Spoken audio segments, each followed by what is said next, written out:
Election வந்து நம்ம சந்திக்க போகிறோம். அந்த 50 நாளுக்குள்ள என்னென்ன வேலைகளை என்னென்ன எல்லா கட்சிகளும் செய்வோம். அந்த வேலையில் திமுகவும் ஏற்கனவே கட்சி கட்டமைப்பு ரீதியாக எல்லா விஷயங்களும் தேர்தல் பணிகள்லாம் செய்து முடித்து வைத்தாலும் கூட்டணி தொகுதி பங்கீடு அப்படிங்கிறது கடைசி நேரத்தில் தான் நடக்கும். ஸோ அதுக்கான ஸ்டார்டிங் தான் இப்போ நடக்கிற பேச்சுக்கள் எல்லாம் அதை ஒட்டிதான பேச்சுக்கள். சனாதன சக்திகளுக்கு எதிராக போராட வேண்டிய ஒரு இக்கட்டான நிலையில் இந்த தேசம் இருக்கிறது. குறிப்பாக இன்னைக்கு தேசிய கட்சிகள், அதாவது பாஜக என்கிற ஒரு கட்சி வந்து இன்னைக்கு மாநில கட்சிகளை எந்த அளவுக்கு நசுக்கிறது. எல்லா மாநிலத்திலும் அந்த மாநில கட்சிகளின் அதிகாரங்களை பிடுங்குவதற்காக ஆளுநர்களை வைத்து அவங்க செய்யக்கூடிய விஷயங்கள், அதே போல் நிதி பகிர்வுல பாரபட்சம் என பல்வேறு விஷயங்களை நம்ம அடிக்கொண்டே போகலாம். ஸோ அப்படியான நிலையில் ஒரு தேர்தலை சந்திக்கிறோம். அப்போ நமக்குள்ளே இருக்கிற வேறுபாடுகள் அப்படிங்கிறதெல்லாம் வேற. இன்னைக்கு தொகுதி, மக்கள், நாடு அப்படிங்கிறத நோக்கி பார்க்குறோம் அப்படின்னா கொள்கை சார்ந்த சில சமரசங்களை பண்ணி ஏதோ ஒரு அடிப்படையில் நம்ம வந்து இணைய வேண்டிய தேவை இருக்கு. மாணிக்கம் தாக்கூர் போன்றவர்கள், ஜோதிமணி போன்றவர்கள் உள்ளாட்சியில் சில விஷயங்களை எதிர்பார்த்திருக்கலாம். உள்ளாட்சியில் அவங்க நினைச்ச விஷயங்கள் நடக்காமல் இருந்திருக்கலாம். ஆனால் பல இடங்களில் நாங்கள் விட்டு கொடுத்துருக்கோம். தொகுதி பங்கீடுங்கிறது வந்து பார்த்திங்கன்னா சில இடங்கள் கிடைக்கும், சில இடங்கள் கிடைக்காம போகும். அதில் மன வெறுப்புகள் இருக்கலாம். ஆனால் அதை வைத்துக்கொண்டு பேசுகிற வார்த்தைகள், பேசுகிற செயல்பாடுகள் இது வந்து நிச்சயமாக ஒரு தொண்டனை காயப்படுத்தும். தலைமை வந்து எவ்வளோ தூரம் நம்மளை கட்டுப்படுத்தினாலும் இன்றைக்கி என்ன சொன்னாங்க, செல்வப்பிரந்தை அவர்களை கூப்பிட்டு டெல்லியில் பேசும்போது இனிமேல் கூட்டணி கொடுத்து யாரும் பேசக்கூடாதுன்னு கார்கே அவர்களும் சொல்லி சொன்னாங்களா? ஆனா அதற்கு பிறகு பிரவீன் சக்கரவர்த்தி என்ன போட்டார், விசில் அடிக்க துவங்கிவிட்டு விசில் சின்னம் கொடுத்ததும் விசில் தமிழ்நாட்டில் பறக்க துவங்கிவிட்டதுன்னு சொன்னாரா இல்லையா? அடுத்தது மாணிக்கம் தாக்கூர் ஸ்டேட்மெண்ட் பேசினாரா இல்லையா? நடவடிக்கை எடுங்க. திருச்சி வேலுச்சாமி ரொம்ப நாளாவே பேசிட்டு இருக்காரு. தமிழ்நாட்டில் திருச்சி வேலுச்சாமி யாரு, என்ன பொறுப்புல இருக்காரு? காங்கிரஸ் தலைமை ஏன் நடவடிக்கை எடுக்கல? இது வந்து கட்சியின் அடிப்பு கீழே வரைக்கும் இந்த சண்டையை கொண்டு போறது வந்து தலைமை விரும்புது. எங்களை போன்ற செய்தி தொடர்பாளர்களுக்கு ஏற்கனவே நாங்கள் சொன்னது, இதை பற்றி பேச வேண்டாம் அப்படிங்கிறது தான் எங்களுடைய தலைவருக்கும் ராகுல் காந்திக்குமான உறவு நெருக்கமான உறவு. இப்ப இந்த சமீபத்தில் கூட அக்கா கனிமொழி அவர்கள் நேரடியாக சேர்த்து சந்திச்சு பேசிட்டு வராங்க.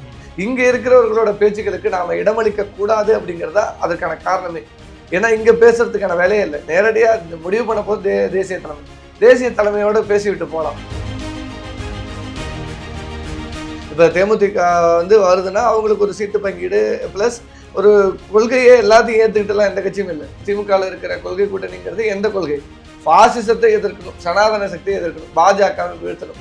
இதுதான் முதன்மை அஜெண்டா இந்த தேர்தலில்.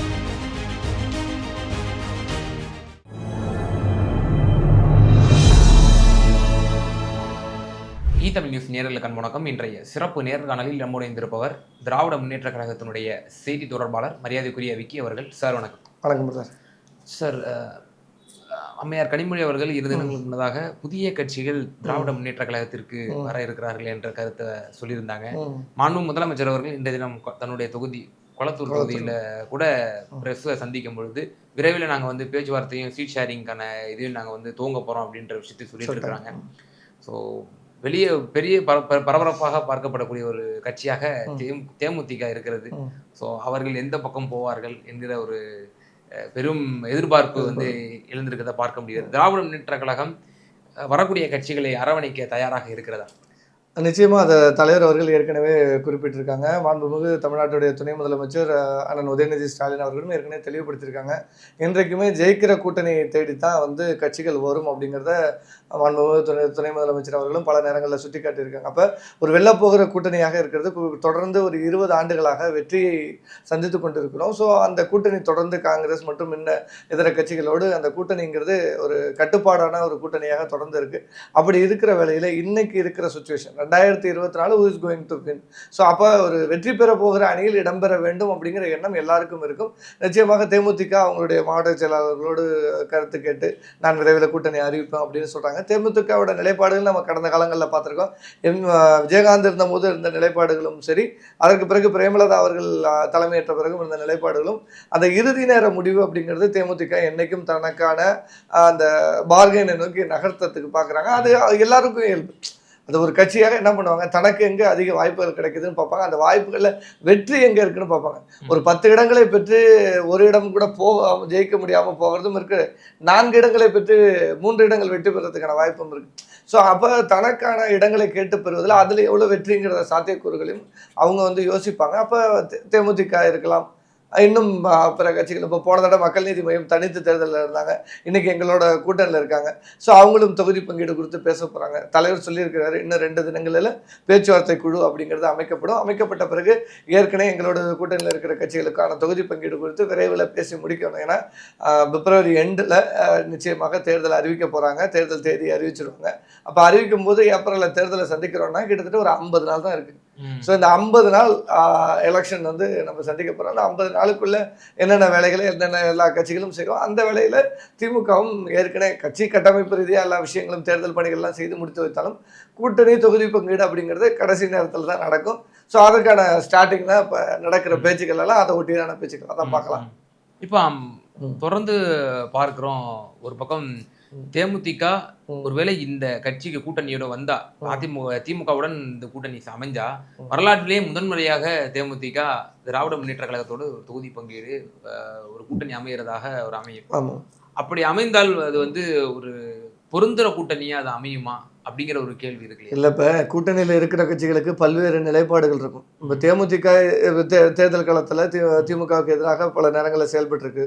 மதிமுக ஆரம்பித்ததே திமுகவிலிருந்து பிரிஞ்சு போய் தான் மதிமுக ஆரம்பித்து திமுகவுக்கு எதிராக பல்வேறு விஷயங்களை செய்த இயக்கம் தான். ஆனால் இன்றைக்கு இருக்கிற சூழ்நிலை பாசிஸ்டுகளுக்கு எதிராக சனாதன சக்திகளுக்கு எதிராக போராட வேண்டிய ஒரு இக்கட்டான நிலையில் இந்த தேசம் இருக்கிறது. குறிப்பாக இன்னைக்கு தேசிய கட்சிகள், அதாவது பாஜக என்கிற ஒரு கட்சி வந்து இன்னைக்கு மாநில கட்சிகளை எந்த அளவுக்கு நசுக்கிறது, எல்லா மாநிலத்திலும் அந்த மாநில கட்சிகளின் அதிகாரங்களை பிடுங்குவதற்காக ஆளுநர்களை வைத்து அவங்க செய்யக்கூடிய விஷயங்கள், அதே போல் நிதி பகிர்வுல பாரபட்சம் என பல்வேறு விஷயங்களை நம்ம அடுக்கிக்கொண்டே போகலாம். ஸோ அப்படியான நிலையில் ஒரு தேர்தலை சந்திக்கிறோம். அப்போ நமக்குள்ள இருக்கிற வேறுபாடுகள் அப்படிங்கிறதெல்லாம் வேற. இன்னைக்கு தொகுதி, மக்கள், நாடு அப்படிங்கிறத நோக்கி பார்க்கணும் அப்படின்னா கொள்கை சார்ந்த சில சமரசங்களை பண்ணி ஏதோ ஒரு அடிப்படையில் நம்ம வந்து இணைய வேண்டிய தேவை இருக்குது. அப்போ தேமுதிகவுக்கும் அந்த ஒரு நிலையிலிருந்து பார்ப்பார்கள் அப்படின்னு நினைக்கிறேன். அதான் எக்ஸாம்பிள் சொன்னால், இப்போ மக்கள் நீதி மையம் ஆரம்பிக்கும் போது திமுகவை எதிர்த்து பேசிய இயக்கம் தான். இன்னைக்கு கமலஹாசன் என்ன சொன்னாரு, ரிமோட்டை தூக்கி எடுத்தது பிரச்சனை இல்லை, ஆனால் ரிமோட்டை எவனும் திருடிட்டு போகக்கூடாது, அதை ஒழிச்சு வைக்க வேண்டிய நேரத்தில் இருக்கும். ஸோ அப்போ தேசம் அப்படிங்கிறது அந்த மாதிரி காலகட்டத்தில் இருக்கு. அப்போ நான் அதை நோக்கி தான் நான் நகர்றேன் அப்படிங்கிறது கமலஹாசன் அவர்களும் தெளிவுபடுத்தி விட்டார்.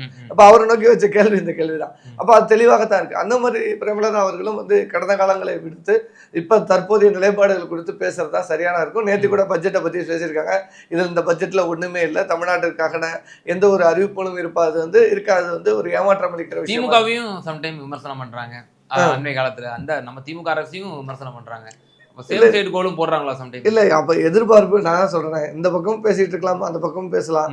சோ அதுக்காக ஒரு கொள்கை உள்ள ஒரு கூட்டணி திமுக பாத்தீங்களா, நாங்க வந்து இன்டாக்டா இந்த கூட்டணியை 3 பொது தேர்தலில் வந்து எங்க திமுக தலைமையில நாங்க வெற்றி பெற்றிருக்கிறோம், கொள்கை கூட்டணி நம்ம சொல்லிட்டு இருக்கிறோம். இப்படிப்பட்ட ஒரு சந்திரபாதத்திற்கு இடம் கொடுக்கும் பொழுது உங்களோட கூட்டணியினோட ரெப்புடேஷன் கேள்விக்குள்ளாகும். இல்ல, நிச்சயமா நான் என்ன சொல்றேன்னா, இவங்க இப்ப வந்த பிறகு அதுக்குன்னு ஒரு minimum agenda, common minimum agenda, ஏதாவது ஒரு விஷயத்தை வைத்து தான் ஒரு கூட்டணிங்கிறதே இருக்கும். இப்ப தேமுதிக வந்து வருதுன்னா அவங்களுக்கு ஒரு சீட்டு பங்கீடு பிளஸ் ஒரு கொள்கையே எல்லாத்தையும் ஏத்துக்கிட்டுலாம் எந்த கட்சியும் இல்லை. இன்னைக்கு திருமாவளவன் அவர்களுக்கு சில வேறுபாடுகள் இருக்கலாம், மார்க்சிஸ்டுகளுக்கு எங்களுக்கும் சில வேறுபாடுகள் இருக்கலாம். ஆனா நான் சொன்ன இந்த ஒற்றைப்புள்ளி பாசிஸ்டுகளுக்கு எதிராக நீங்க நிக்கிறீங்களா இல்லையா, ஸோ அந்த நிலைப்பாட்டில் தான் எல்லாருமே ஒன்றிணைந்திருக்காங்களே தவிர எல்லா கட்சிகளோட கூட்டணி, திமுக இருக்கிற கொள்கை கூட்டணிங்கிறது எந்த கொள்கை, பாசிசத்தை எதிர்க்கணும், சனாதன சக்தியை எதிர்க்கணும், பாஜகவை வீழ்த்தணும், இதுதான் முதன்மை அஜெண்டா. இந்த தேர்தலில் மாநில உரிமையை காக்கணும். ஸோ அப்போ அதற்கு என்ன வேலை செய்யணும், இந்த இதற்கு திமுக தான் சரியான, அப்போ திமுக தலைமையில் போட்டி எடுக்கணும் அப்படிங்கிறத இடதுசாரிகளும் சரி, விசிகாவும் சரி, மக்கள் நீதி மையமாக இருக்கிறதும் சரி, இந்த கட்சிகள்லாம் ஒன்றிணைந்திருக்காங்க. அந்த வரிசையில் பிரேமலதாவும் அதை ஏற்றுக்கொண்டு வந்தால் நிச்சயமாக தமிழக முதல்வர் வரவேற்பார், அதை ஏற்றுக்கொள்வதற்கும் தயாராகத்தான் இருக்கிறார். ஸோ அதுதான் இப்போதைக்கான ஒரு சுச்சுவேஷனாக இருக்குது. இப்போ ஒரு பக்கம் புதிய கட்சிகளை அரவணைக்கும் நாங்கள் தயாராக இருக்கோம் அப்படின்ற ஒரு ஸ்டேட்மெண்ட்டை அம்மையார் கனிமொழி சொல்கிறாங்க. இன்னொரு பக்கம் இருக்கக்கூடிய கூட்டணியிலேயே சலசலப்புகள் இருக்கா பார்க்குறோம். தொடர்ந்து காங்கிரஸ் அண்மை காலமாக 2 தினங்களுக்கு முன்பு வரை அந்த ஐவர் குழுவினுடைய தலைவர் சோடங்கர் அவர்கள் என்ன சொல்றாரு, எங்களை நான் 2 மாசமா காத்து கிடக்குறோம், எங்க கூட சீட் ஷேரிங் இன்னும் வரைக்கும் பேசாம இருக்கீங்க, எங்க புதிய கட்சியெல்லாம் எங்களை கூப்பிடுறாங்க, அப்ப நாங்க தமிழ்நாட்டுல வலுவா இருக்குன்னு தானே அர்த்தம் அப்படின்னு சொல்லி அவர் சொல்றாரு. சரி, புதிய கட்சி கூப்பிட்டா ஜோடங்கர் அங்கேயும் போய் பேச வேண்டியதானே, ஏன் நம்ம பேச வேணாம்னு சொல்லல. ஜோடங்கர் அவர்களே புதிய கட்சிகள் அறிவித்தா நாங்க பலமாகத்தான் இருக்கிறோம்னா போய் இன்னைக்கு பேசிட்டு வாங்க, பார்கன் பண்றதை யாரும் இங்க தப்புன்னு சொல்லலையே. நீங்க போய் பேசுங்க, ம். உங்களுக்கு எவ்வளோ இது இருக்குன்னு காட்டிங்க. நான் அதை ஒரு கட்சியின் தொண்டனே இருப்போம். நான் ஃபார் எக்ஸாம்பிள் நான் மயிலாடுதுறை மாவட்டத்தை சார்ந்தவன். நான் மயிலாடுதுறை தொகுதியில் போன முறை வந்து காங்கிரஸுக்கு வந்து கொடுத்தாங்க. ஸோ அது காங்கிரஸ் எம்எல்ஏ இப்போ மயிலாடுதுறை தொகுதியில் இருக்காங்க. ஆனால் நாடாளுமன்ற தேர்தலில் பார்த்தீங்கன்னா போன முறை ராமலிங்கம் அவர்கள் எங்களது திமுக சார்பாக போட்டிட்டு வெற்றி பெற்றார். இந்த முறை சுதா அவர்களுக்கு நாங்கள் வாய்ப்பு கொடுத்தோம். அப்போ நாங்கள் போட்டிட்டு ஒரு இடத்த விட்டு கொடுத்துருக்கோம்.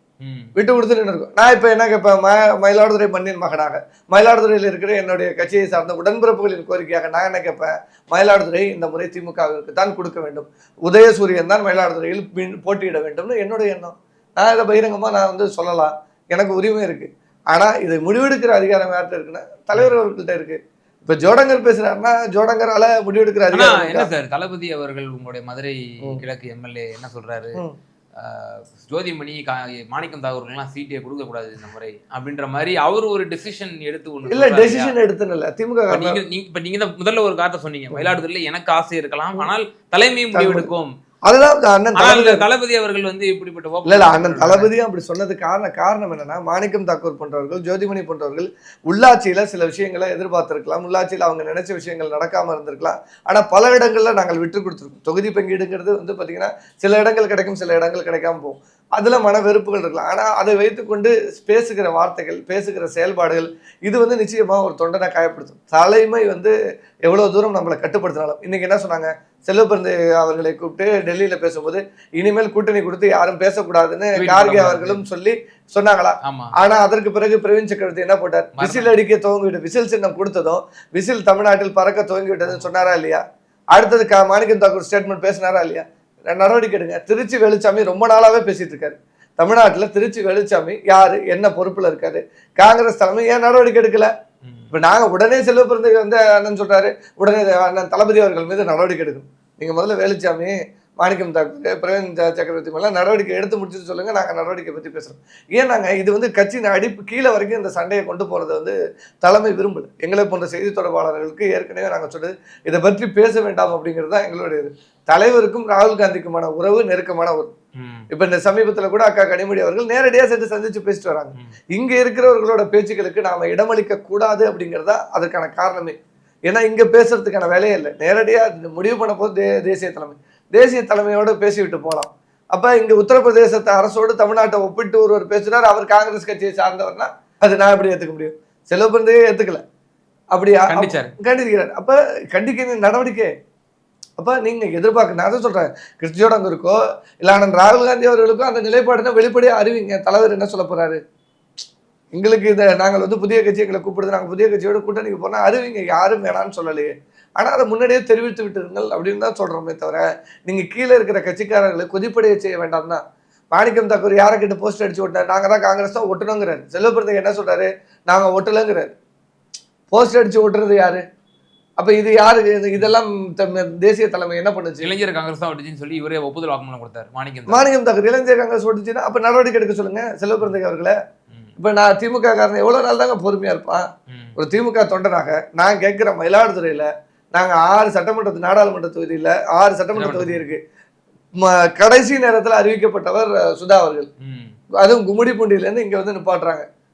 ஏத்துக்கிட்டோம்ல, மனசார வேலை செய்தோம்ல. இன்னைக்கு கிட்டத்தட்ட 2.25 லட்சம் ஓட்டு வித்தியாசத்துல நாங்க வெற்றி பெற வைக்கிறோம்ல. அப்ப எப்படி? இப்ப திமுக இன்னைக்கு களத்துல வேலை செஞ்சிருக்குல்ல.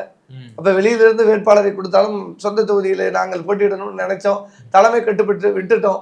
அப்ப சரியா செயல்பட்டோம்ல. இப்ப ஏன் தலைமை கூட்டு கண்டிக்க மாட்டேங்குது? அதுதான். அப்ப இதை வந்து நாங்கள் எவ்வளவு தூரம் கட்டுப்படுத்தினாலும் இவர்கள் பேச பேச நாங்க திருப்பி அடிப்போங்கிறாரு மாணிக்கம் தாக்கூர். அப்ப இது திமுக காரனை கொதிப்படை செய்யுமா செய்யாதான்? நான் பூத்து கமிட்டி கூட்டத்தை போட்டு காட்டுங்கப்பா. யாரு வேணாம், நான் என்ன சொல்றேன், தேர்தல் ஆணையம் BLA 2க்கு அதிகாரப்பூர்வமாக ஒரு ஐடி கார்டு கொடுக்குறாங்க. இவர்கள் எல்லாம் அங்கீகரிக்கப்பட்ட திமுகவின் BLA 2 அப்படின்னு பூத் லெவல் ஏஜென்ட்ஸ்னு கொடுக்குறாங்க. அவங்க தான் பூத்துக்குள்ள போய் உட்கார போறாங்க. காங்கிரஸ் கட்சியின் பூத் லெவல் ஏஜென்ட்ஸ் எத்தனாயிரம் பேர் இருக்கிறோம்னு காட்டுங்க. தொகுதியில எடுத்து இன்னுமா பதிவு பண்ணாம வச்சிருக்கீங்க? காட்டிட்டு போங்க, எங்கள் சக்தி இவ்வளோ காட்டுங்களேன். எல்லா கட்சியும் காட்டுது. இந்த விஜய் கூட சொல்லிட்டு இருக்காரு, நான் எல்லா பூத்துலயும் ஆள் போட்டுட்டேன், எங்கள்கிட்ட BLA 2 இருக்கு. பாஜகவும் சொல்லுது. சொல்றது மேட்டர் இல்ல, எடுத்து ஃபீல்டு ஆனா லெவல்ல மாணிக்கம் தாக்கூர் என்ன சொல்றாரு, 58 தொகுதி லிஸ்ட் எடுத்து போட்டு இங்கெல்லாம் மார்ஜின்ல ரொம்ப சொற்ப மார்ஜின்ல டிஎம்கே வெற்றி பெற்றிருக்கு, பாத்துக்கங்க காங்கிரஸ் ஒழுங்கா அரவணைக்கலன்னா உங்க கதி அவ்வளவுதான் அப்படின்னு சொல்லி தூக்கி போடுறாரு. காங்கிரஸ் இல்லாட்டி திமுக ஆட்சி அமைக்காது அப்படின்னு. அது எவ்வளவு ஓட்டுல ஜெயிச்சவர் சொல்றாரு? 4000 ஓட்டுல ஜெயிச்சவர். அது யாருகிட்ட ஜெயிச்சவரு? விஜயபிரபாரன் போய் 4000 ஓட்டுல ஜெயிச்சுட்டு வர்றாரு. அதுவும் திமுக அன்னைக்கு எவ்வளவு தூரம் வேலை செஞ்சிருக்குன்னு எல்லாருக்குமே தெரியும். அப்ப நான் தான் கேட்கிறேன், இதெல்லாம் பேசினா இன்னும் பாத பொருளாக ஆகும் தான். பிளஸ் ஆர் மைனஸ் இருந்துகிட்டு தான் இருக்கும். கடந்த காலத்துல காங்கிரஸ் என்னென்ன நிலையில இருந்தது, இன்னைக்கு என்ன நிலையில இருக்கு, இந்தியாவில் காங்கிரஸ் எந்தெந்த இடங்கள்ல இருந்தது, இன்னைக்கு எந்தெந்த இடங்கள்ல இருக்கு, எந்தெந்த இடங்களை விட்டுருக்கு. பீகார்ல 67 சீட்டுக்கு 69 இடங்களை வாங்கி எத்தனை இடங்களை வெற்றி பெற்றீங்க? வெற்றி பெற்ற காங்கிரஸ் எம்எல்ஏக்கள் இன்னைக்கு எந்த கட்சியில போய் சேர்ந்திருக்கீங்க? ஸோ இதுவும் நம்ம பேச வேண்டியிருக்கு. அப்ப பேசுனா எல்லாரும் பேசிக்கிட்டே போகலாம். இதை நாங்க ஏற்கனவே சொன்னதுதான். எங்க தலைவர் எங்களுக்கு ஒரு கட்டளையை பிறப்பித்தார், அதனால நாங்க விமர்சன பாதைக்குள்ள போல. இப்பயும் நான் கேட்கிற கேள்விக்கு பதிலாக தான் சொல்றேன். இன்னும் நாங்க அந்த ஆன்டி மோடல் இன்னும் திமுக காரர்கள் யாரும் ரியாக்ஷன் பண்ணல, இன்னும் பண்ணல. அவங்க சொல்ற கருத்துக்கு பதில் மட்டும் சொல்லிட்டு இருக்கவே தவிர எதிர்கருத்துக்காக எதிர் விமர்சனங்களை வைப்பதற்கு எங்கள் தலைமை விரும்பல. அதை நாங்க அதை எங்கள் தலைமையின் பேச்சுக்கு கட்டுப்பட்டு போயிட்டு இருக்கோம். ஆனா இதுக்கெல்லாம் ஒரு முற்றுப்புள்ளி வேண்டும் அப்படிங்கறதா தலைவரோட எண்ணம். விரைவில் அதுக்கு ஒரு முற்றுப்புள்ளி வைக்கப்படும். இதுதான ஒரே ஒரு கேள்வி. இப்போ ராமதாஸ் ஐயா இன்னும் முடிவெடுக்காம இருக்காங்க, அதே போல பன்னீர்செல்வம் இவங்கெல்லாம் முடிவெடுக்காம இருக்கிறத பாக்குறோம். இன்னும் பல கட்சிகள் நிபந்தனையற்ற ஆதரவுகள் கடந்த தேர்தல்கள் எல்லாம் கொடுத்துட்டு வந்தாங்க உங்க திராவிட முன்னேற்ற கழகத்திற்கு.